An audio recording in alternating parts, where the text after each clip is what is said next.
I think Olive, what's your response? well, I think, Olive, first things first, and I wanted to advise my good friend who is a lawyer that you cannot compare what happened in Telecom Kenya with the current nominations, because that is public theft and that is corruption that needs to be investigated to the bottom of it, and those who are responsible arrested, because that is something that Kenya Kwanza promised to fight corruption, and I believe they are supposed to do so.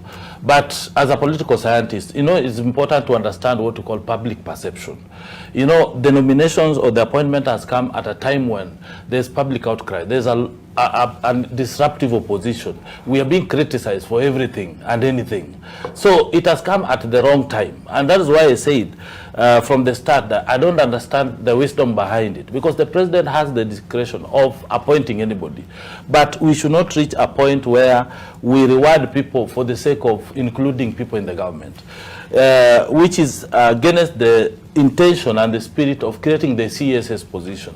It was meant to mentor young upcoming leaders to harness the potential of youth who are supposed to be in this position to gain experience, to have at least at later date become you know, serious people in this government. I'm just asking myself, when will he have that opportunity? Even Kidimwaga, when will he have that opportunity to be a CS or even a CS or even a president? So he should come to Kenya Kwanza with a clean hand, and support what is right and oppose what is wrong. Be that as it may, you know, the tragedy of Kenyan politics is we pay a lot of premium on the presidency, such that when a political party or your community or a person or even your son has not become president, then you feel left out. You feel that you are not part of that government.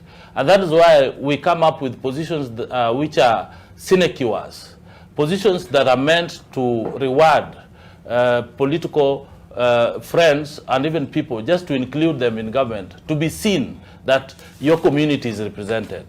But that is not the case. If we truly believe in the people and even the hustler narrative, then our president, our good president, ought to have considered young upcoming leaders, people he promised, people who can grow with him, people who can give him some political capital. I've come to realize that in this country, if you're not giving any political capital to the presidency or even financial support, then you are not seen as an important person. And that's why you can see people being recycled. I've seen former governors, those who have worked in this government for years, they are bringing nothing new to this government.